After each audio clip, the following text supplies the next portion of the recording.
Welcome back, Canisius College. This is #Griff Sports. I'm Kyle Ferrara. And I'm John Langley. Last weekend, the Griffs played all their games on the road, which means there was a lot of bus driving involved. Kyle, I bet you struggle to drive because of your small hands. Well, John, that's completely unnecessary. My hands are a perfectly good size, although I was voted worst driver in my high school class. Regardless, we've got an exciting show lined up today. We'll show off our expansive vocabularies in one of my favorite games a little bit later. But first, let's jump right into the highlights. We'll start with Griffs volleyball, who opened up MAC play last weekend and won their first 2 conference games of the season. The Griffs swept St. Peter's 3-0 behind a game-high 13 kills from freshman outside hitter Jacqueline Malusa. Emily Ellick also contributed 11 kills on 18 tries for an outstanding .556 attack percentage. The Griffs have won 17 of their last 20 matches against St. Peter's. Next up, the Bronx of Rider University, and again it was Malusa pacing the Griffs to a 3-1 victory. Malusa recorded her fourth double-double of the season with a career-high 18 kills and 13 digs. She has been phenomenal so far in her first year as a Griff. Roxanne Hernandez also recorded a career-high 10 blocks in the contest, and the Griffs improved to 4-9 overall, undefeated in conference play. Moving on to women's soccer, the Griffs playing in this week's lone home game Wednesday afternoon against Rider. It's Bree Smith here fighting for the ball, and she's going to be tripped up. That's a foul, and a PK upcoming for Kelly McMahon. She drives it right past the keeper for her 3rd goal of the season. First since returning from injury. Later, it's Mallory Ilsley hustling down the field, draws the keeper out of the net, and taps it in for the 2-0 lead. Going to the second half now, Griffs still up 2-0 until Rider finally able to score. As Jennifer Meyer, their top scorer, shot off the crossbar, bounces behind Megan Tock and trickles in to make the score 2-1, and that's where it would stay for a Griffs victory. They also took on Iona last Saturday, falling 1-0, despite outshooting the Gales 7-5, and they are now 3-7-1 on the season. Griffs men's soccer played twice over the weekend, wrapping up their non-conference schedule. They took on Western Michigan on Friday, losing 2-1 in a game that was tied until finally. The Broncos pulled away in the 73rd minute. Alex DeCarlis had the only Griffs goal of the contest. They'd come out 2 days later looking for revenge on another Michigan team, and they got it. The Griffs blanked Detroit behind senior midfielder Will Hudson's goal and keeper Ryan Arvin's 3rd career shutout. They now have an overall record of 3-3-1. Lastly, for Canisius, Griffs golf finished 7th out of 15 teams in the Cornell Invitational behind freshman Corey Collins' first career top 10 finish. Meanwhile, Griffs men's and women's cross country finished 6th and 10th respectively at the National Catholic Championships. Sophomore Cooper Roach plays 9th overall individually for the men. Now let's take a look at what's coming up this week for the Griffs. It'll be a busy week for volleyball as they play 3 MAC home games, squaring off against Marist on Saturday, Siena on Sunday, and Niagara on Wednesday. Wednesday will be a fun day overall, as while volleyball is taking on Niagara at home, the women's soccer team will be across the bridge taking on the Purple Eagles at their place in the first 2 installments of this year's Battle of the Bridge. Women's soccer will also take on Monmouth on Saturday, while the men's team will face off against the Bonnies of St. Bonaventure on Sunday. Next on #Griff Sports, we'll discuss the allegations against head coach of Griffs rowing, Joel Furtak. And later, Mary Koessler and I watched rugby in the rain on Saturday. You'll get to see what that was like coming up on #Griff Sports.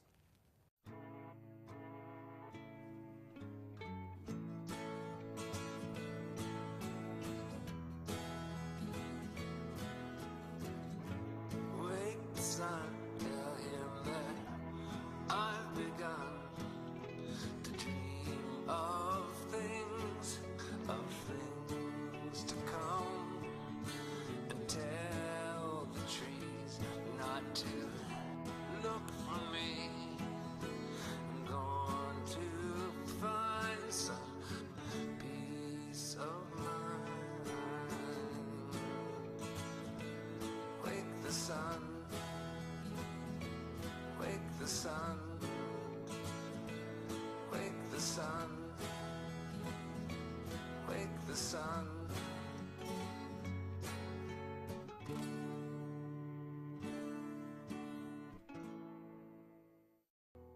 Welcome back to #Griff Sports, and John, I've been teasing it all episode. This is my favorite game that we play, and we're going to do it right now. It is called What's the Word?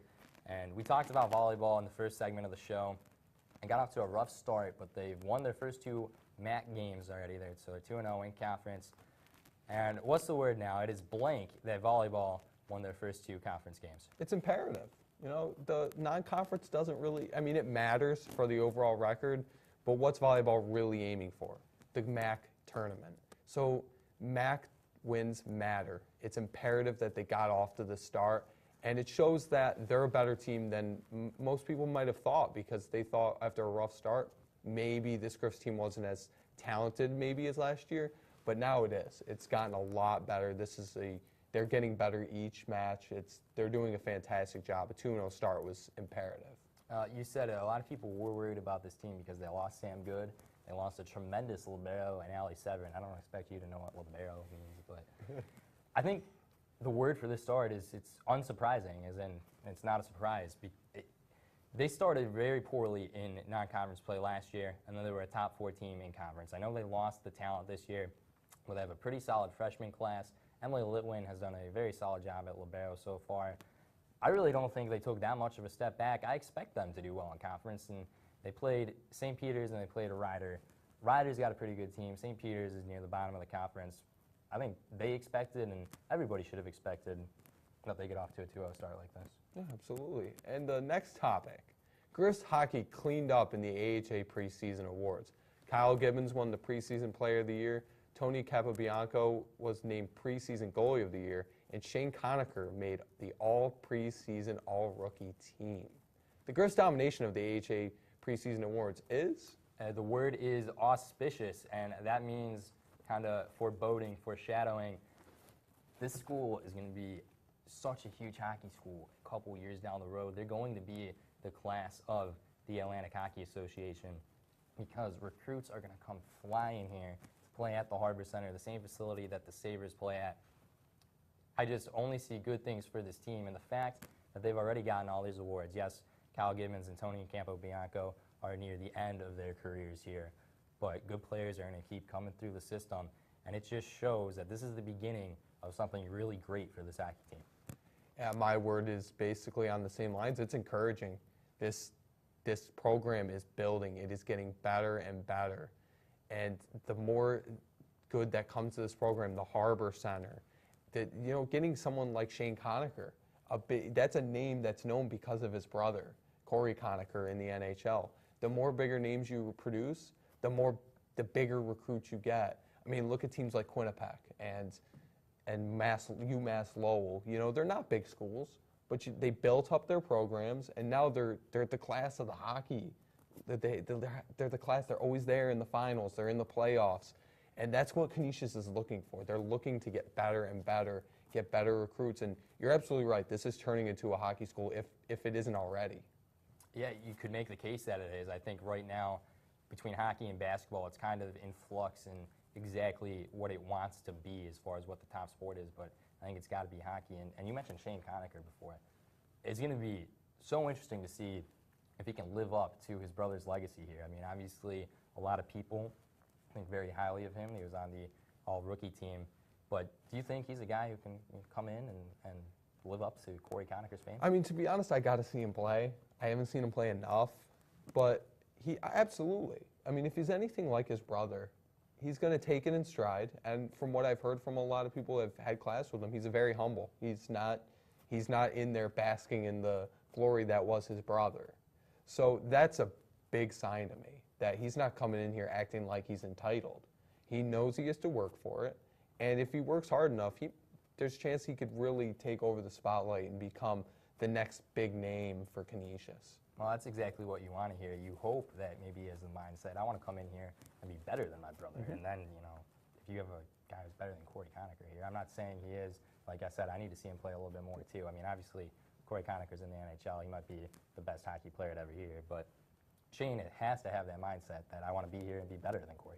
Yeah, make your own name. Corey Conacher's on the, he's the only, believe he might be the only hockey player that's been named Athlete of the Year for Canisius. I know he won it years ago, and I might be wrong in this, so don't quote me on that, but be the next one. Put your name on there multiple times. I think that should be his goal. Outdo his brother, and I believe he can. If he comes in humble, works hard, he could outlast the name. You work hard enough, and you have the talent, and you can do anything you want, really. That's what it Absolutely. boils down to.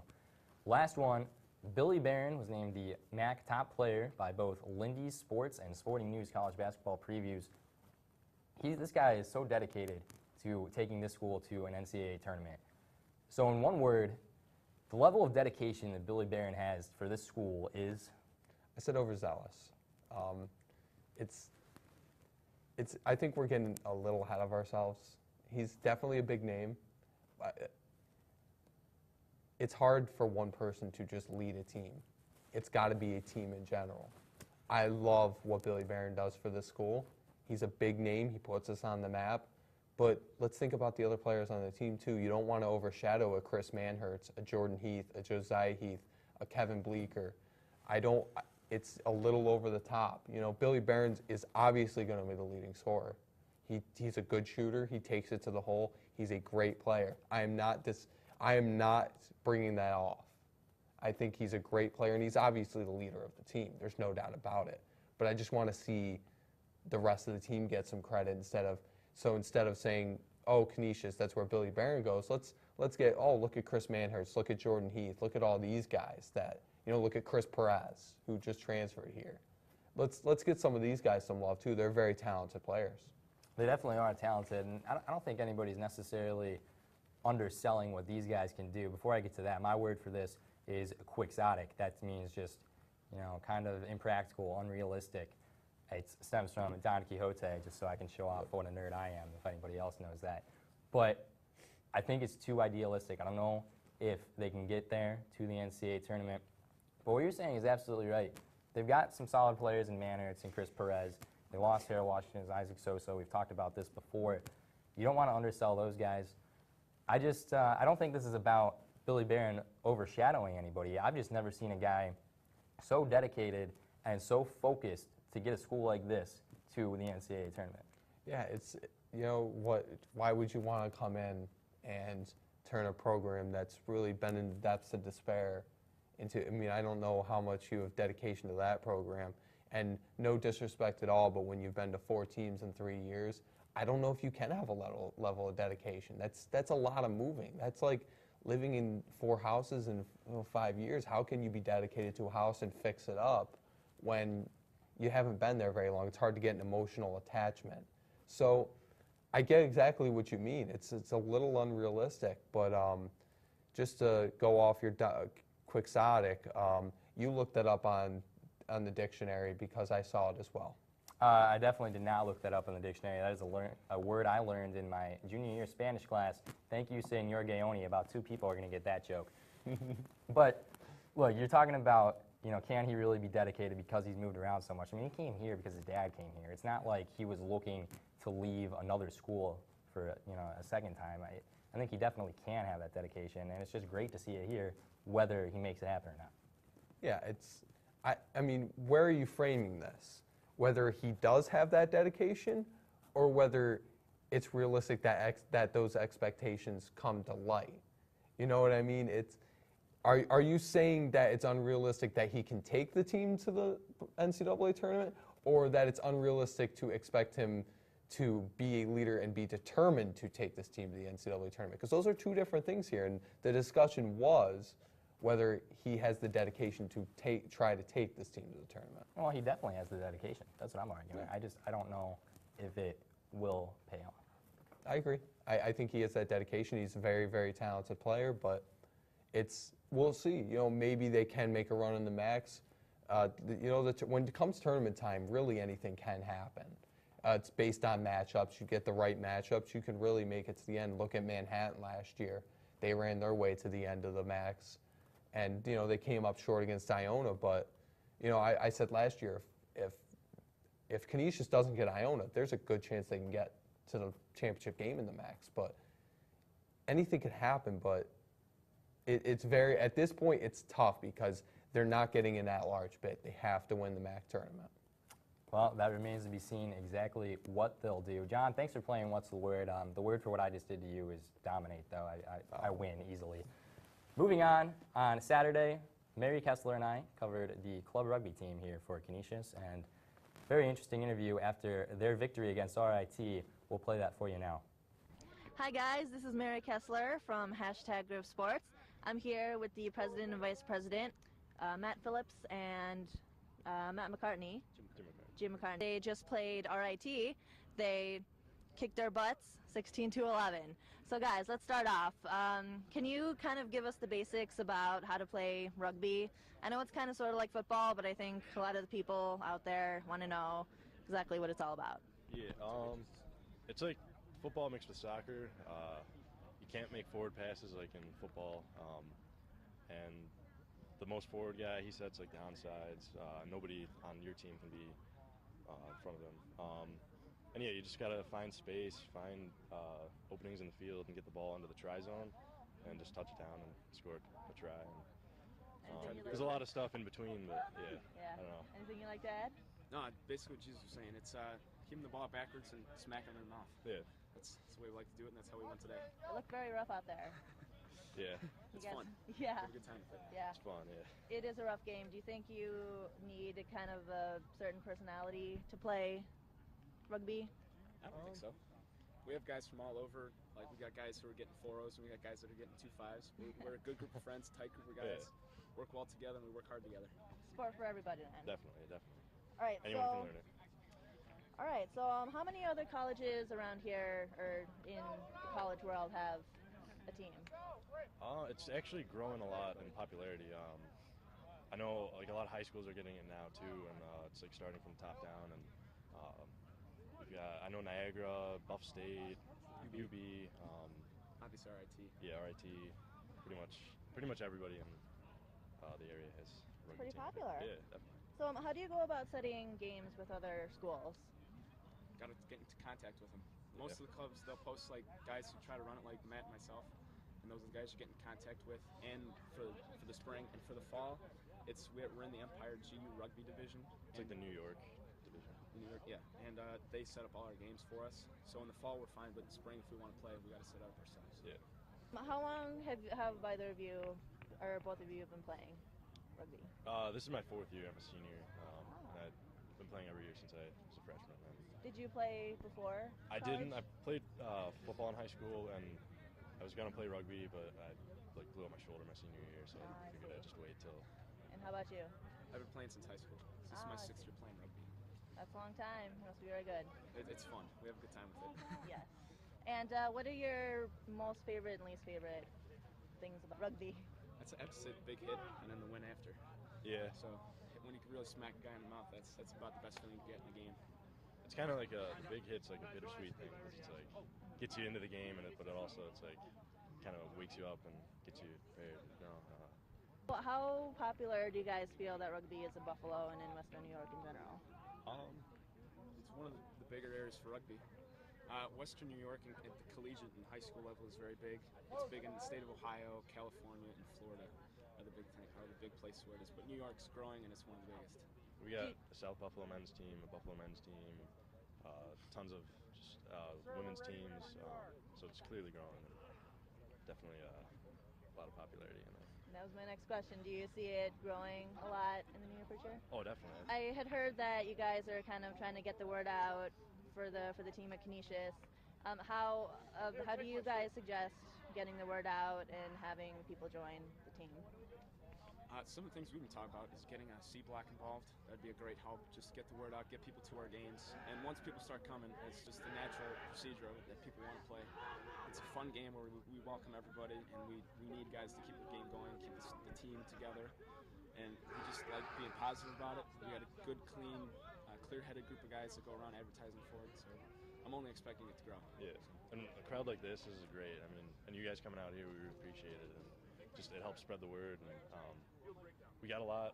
It's a fun sport to watch, and I think we definitely put in a lot of hard work and we want to show you guys. And I don't know. I think everybody would enjoy it. I don't know. Definitely. People have fun coming to the games. That's a fact. That always happens. There's no such thing as someone who's bored at a rugby game. Yeah, it's been raining all day. People are still here. Yeah, they love it. Well, thanks very much for talking to us. This is Mary Koessler with #Griff Sports. Back to you guys. Welcome back to #Griff Sports.